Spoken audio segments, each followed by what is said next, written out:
Subaru New Zealand Managing Director Wallace Dumper calls the WRX Sti the last bastion of the manual gearbox.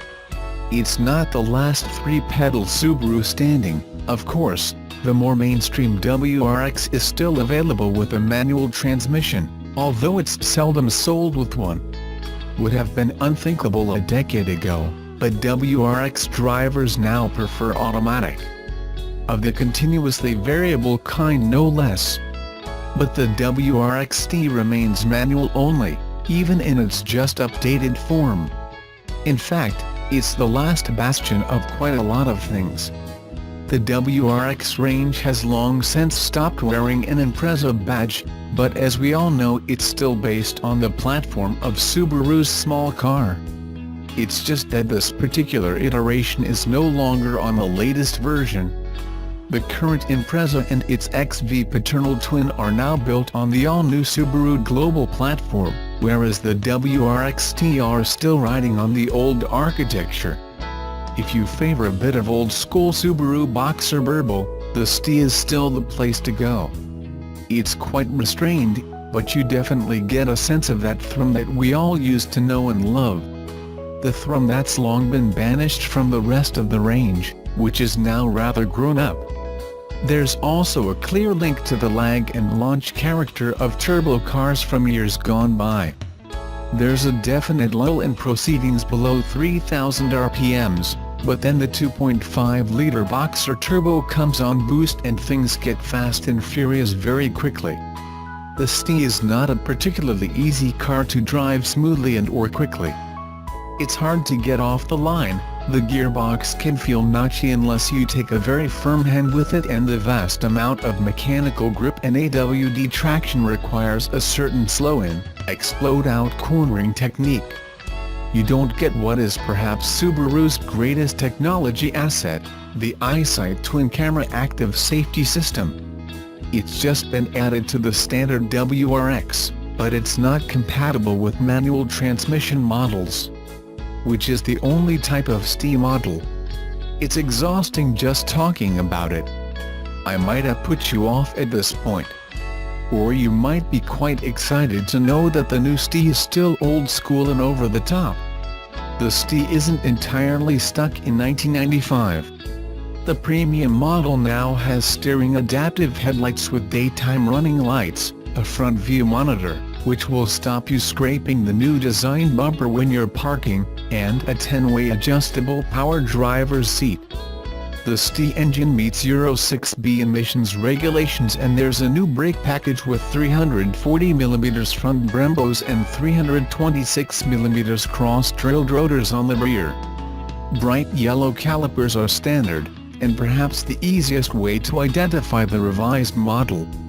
There have been minor changes to the suspension, and the driver-controlled center differential, DCCD, now allows more precise control of how the AWD system distributes its torque. You still get the SI drive control that gives the choice of 3 modes for the powertrain. It's still a hardcore performance vehicle, no question. The hard ride tells you that. So while it's possible to trundle around town in the Sti, leaving the car in intelligent mode and trying your best to keep the engine on the boil without going boost-tastic, that's not really what it's designed for. The WRX Automatic certainly is, while still looking the part and being respectably quick.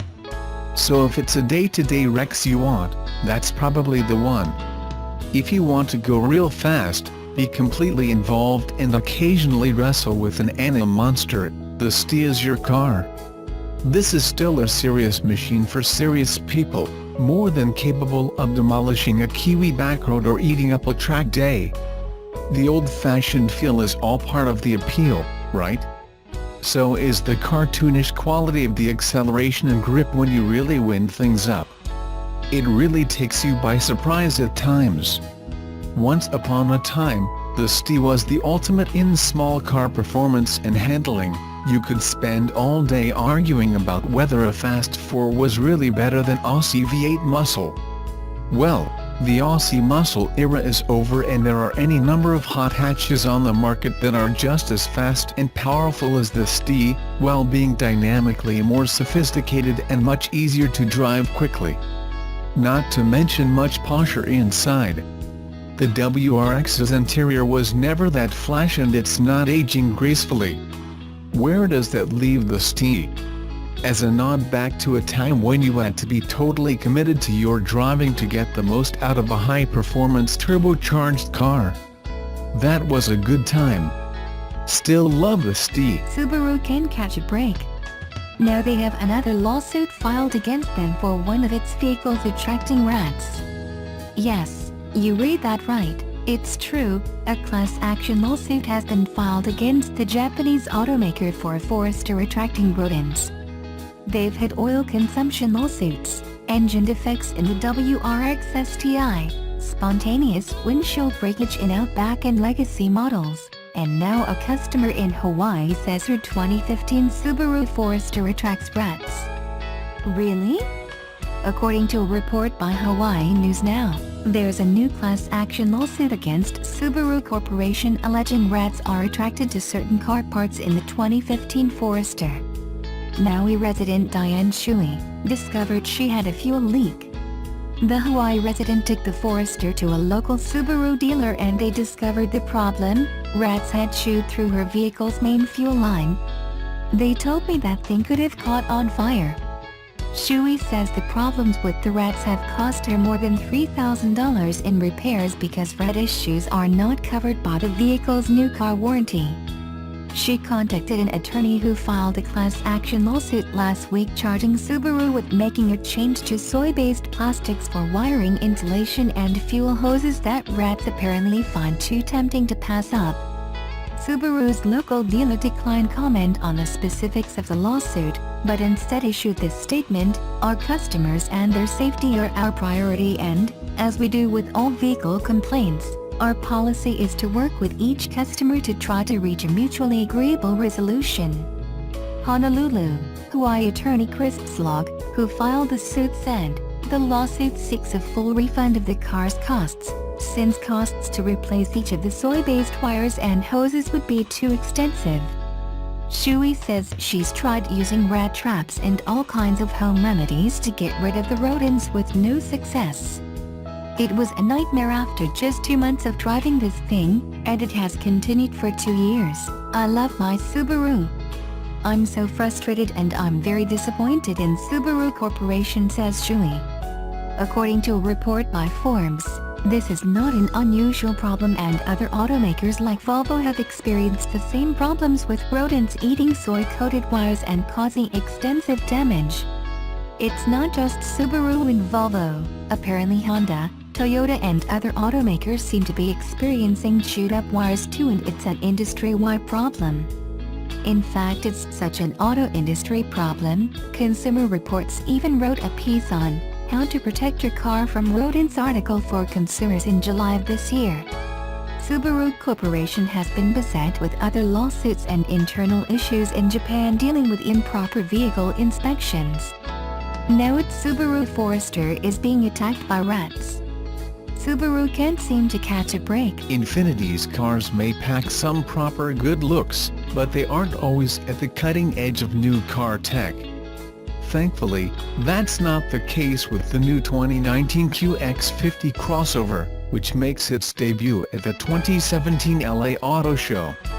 Infiniti started teasing the new QX50 back in January, when it debuted the QX50 concept. Not much has changed between that version and the actual production version. There's a powerful front end with a big old grille, sharp character lines and a dash of extra beefcake from the non-body color fender trim. Inside, there's a sliding rear bench that can expand rear cargo capacity from 31.6 cubic feet to 37 cubic feet.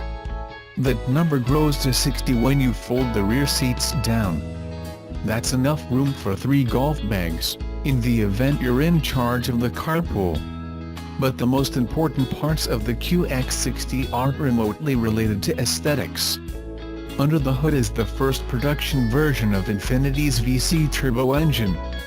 This gas i4 is capable of changing its compression ratio on the fly by adjusting the piston stroke, producing efficiency or power when it's needed. Net output is a meaty 268 horsepower and 280 pound-feet of torque, yet it's expected to deliver 27 mpg combined. For those of you keeping track at home, that's a 35% improvement over previous front-wheel drive models. The only transmission on offer is a CVT. In addition to its fancy new engine, the 2019 QX50 also marks Infiniti's first use of Nissan's ProPilot system. ProPilot takes control of the gas, brakes and steering to hold the car in a single highway lane, moving with the flow of traffic. It first debuted in the US on the 2018 Nissan Rogue, and it'll appear on the 2018 Nissan Leaf as well.